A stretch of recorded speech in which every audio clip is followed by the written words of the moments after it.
Hello friends, welcome to my channel Civil Stuff by Wahid, and I thank you all the supporters, subscribers for making my 400 subscribers. Today we'll try to discuss regarding the design of fillet welded joints as a ESET point of view. I'm not going much deeper, just I'm going for the content regarding required for the ESET examination. And coming to what are these joints? Okay, these joints are nothing but a connections which are also called as a fasteners, mechanical fasteners. These are mechanical fasteners. Okay, and this can be done by using the mechanical or molecular forces. Any joint can be made by using mechanical or molecular forces. And coming to what comes under the mechanical forces means, here you can see the riveted and the bolted connections are the mechanical forces jointed, and the molecular forces are nothing but welded and soldering. Okay, you will be using in electrical like that. First of all, we'll see what is this riveted joint. Next we'll go further to our topic, welded joints. And coming to the riveted joints, here in riveted joints you will be having a shank, and top you will be having one head. On this one you can go for either lap joint or a butt joint. With this head and shank you can go for lap joint and butt joint. First of all, what do you mean by a lap joint and what do you mean by a butt joint? If I go for a lap joint, there will be in same plane but axis will be parallel to each other. They won't coincide. The axis of plate 1 and axis of plate 2 will not coincide with each other but lie in same plane. They overlap. This is nothing but overlap. So for making lap joint for a riveted, the only extra thing you are supposed to do is first you have to make a hole through this one, and you have to run a shank through it and hit it, and this extra part should be hitted again hammer so that it will be locked. That is a lap joint. Coming to the butt joint, two plates which are going to join will be lying in the same plane, and axis of both plates will be coinciding with each other. And in case of riveted joint butt joint, two extra plates are to be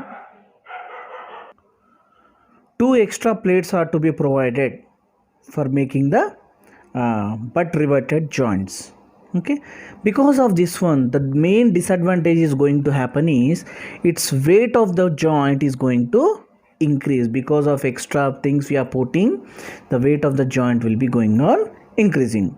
And the main advantage of this riveted joint or bolted joint is that you can make some cold connections, means no heating or no fusion is required for making the joints as that of required in the welded connections. Because of making separate hole and fixing and hitting all these, it is a time taking process. Okay, and it is unable to use where some clear workspace is not available. Suppose if at any corner I am going to join, I want to join this corner like this. Here if I want to join, where I can't move my hand even. So if clear workspace is not there, you cannot adopt the riveted or bolted connections. This is the brief regarding the welded joint. Next we'll see what is a welded joint. Generally, welded joint, it is the process of joining two metals either overlap or butt joint or corner joint or edge joint, like that. I will show you the figures. So it is a process of joining two metal pieces of creating some what we call as a strong metallurgical bond between them by fusion. Fusion is nothing but heating, and after cooling, that bond is established, is known as a welded joint. Okay, this is the process. And because of this fusion, this is some of the advantage here. Disadvantage, I'm sorry, this is the disadvantage because of the fusion developed, temperature increases in the surrounding area of the material where we are going to weld. Because of the what happened? Residual stresses will be developed. Residual means what? Some permanent stresses will be developed inside because of the temperature. Stresses is going to increase because we all know that metal is low resistance to fire. And one more thing is, we are not providing any extra strengths, just like you are provided in the butt joint. So weight of a joint is reduced, and more efficiency as no holes are made, and more rigid, and it can make airtight and watertight seal. Fatigue strength of joint is also more. You already came across this word fatigue. It is nothing but some reversal of stresses that may occur n number of times, and the appearance will be neat compared to this one. And coming to the types of welds, there are so many types. I will be discussing only 5 to 6 here. First one is butt weld, lap weld, slot weld, plug weld, edge weld, corner weld. Now we will be going deep in this one, lap weld. I will be discussing in the latter. Now we'll see slot weld. What is this slot weld? Even if our time permits, I will share the images of this slot weld, plug weld also. And slot weld here is, suppose if I want to join two members. For that, what I have to do is, the member which I am going to join at the top member I will be making one hole. The top member I will be making hole, and I will be placing like this, and to the periphery of this one, this red color mark, I will be welding it. So that type of weld is nothing but called as a slot weld. Okay, that is long elongated hole is made and welded around the periphery. Inside periphery will be making, so that you won't see the welding marks anywhere outside. Only inside periphery will be done. So because of that only appearance will be good. And coming to plug weld, here also just like same as that of a slot weld, but only thing is there has been done elongated hole has been done. Here n number of holes are made on the upper member which you are going to connect, and in that a welding filler material will be placed. After cooling, it will be fixing up to the bottom plate. This is regarding a what? Plug weld.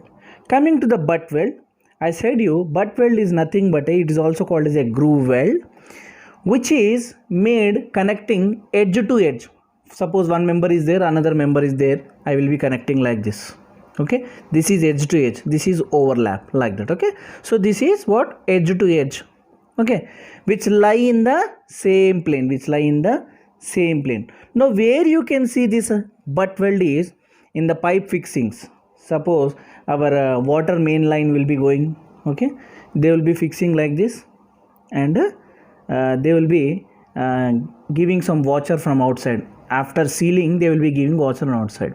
Why they won't be going extra grooving inside? Means some problem will be there in the pressure of the water. That is the reason they will be keeping in the same plane, and they will be doing the welding. Okay, and some leakage, porosity chances may occur. This is one of the disadvantages. And in the case of a plate girder, flange extensions, you will be using this butt weld. And there are different types of butt welds. One is single V, single groove, double V groove, and U-shaped, and n number of there are there, but I am using only these things. If I come for this one, if the plate is very thinner, if I am using thinner plates, I can go for single V-shaped butt weld. If the plate thickness is higher, if I want to connect two thicker plates, then I have to go for double V, and this is as usual is based upon the requirement we will be going. So how this process will be done means, you will be placing two members side by side, and you will be making the groove, and in that filler metal will be filled, and this extra portion what is there, we call it as a crown. After making welding, okay, after making welding, it will be grounded. It will be grinded so that a smooth surface will be formed. This is regarding the butt weld. Coming to the edge weld. Edge weld is nothing but placing two members side by side and doing the weld adjacent. Suppose see my fingers here, I can weld here like this. This portion I can weld here. So this is nothing but called as a edge weld or adjacent joint, because we are placing two members adjacent to each other. Okay, when it is not possible to do some other methods, we will be going for this one. Next, corner weld. Okay, corner weld, see at the edges point you will be fixing like this, and the weld is made here. Sometimes the weld will be done here also, along with here you will be done here also, like that. And some box fabricating we will be using in case of box fabricating, means inner side I should get perfect square, outer side it may go like this. So in these situations I can place here the welding, and this is regarding the corner weld. We are very much interested in knowing regarding the lap joint, because as per our syllabus we have only fillet weld. And what is this fillet weld? The joint made in overlap or right angle to each other.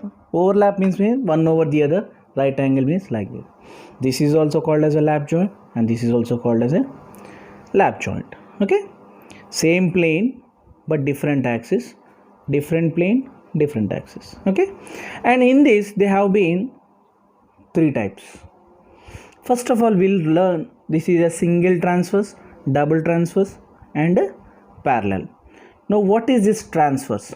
Suppose if the axis of the weld is perpendicular to the force axis, if the axis of the weld axis is like this and force axis is like this, if the axis of the weld and force of the axis are perpendicular to each other, then it is called as a transverse. It is called as what?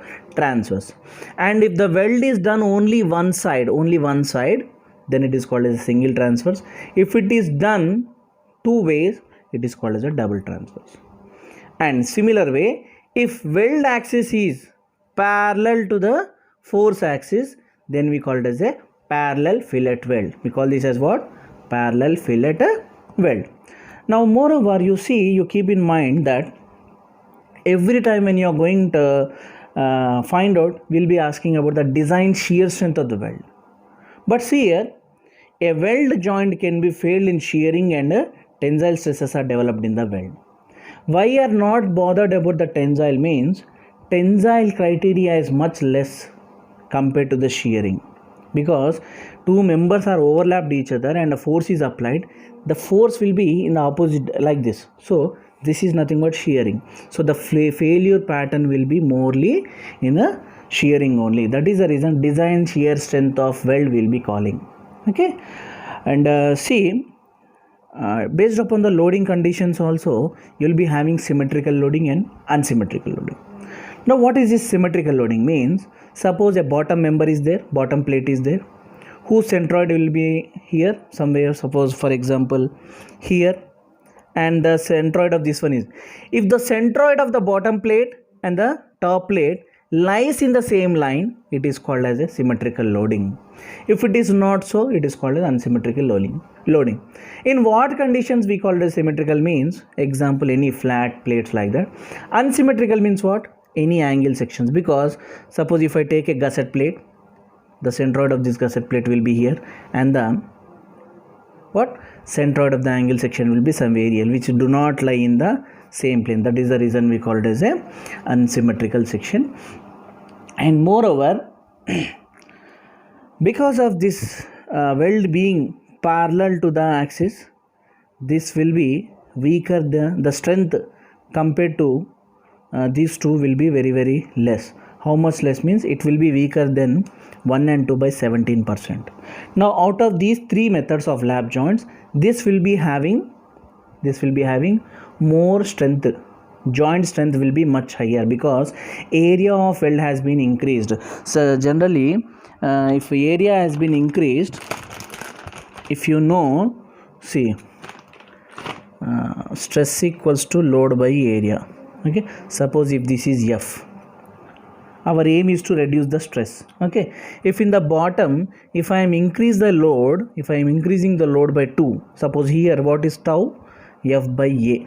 Okay, only one side gravity, I am writing it as A, and if it is two sides means I am writing bottom 2. So total divided by area is doubled, means what? The shear stress is going to reduced. Okay, so based upon that one, if the area increases, stress increases, right? Thank you for watching my video. Please do like, comment, share and subscribe for more updates. Thanks a lot.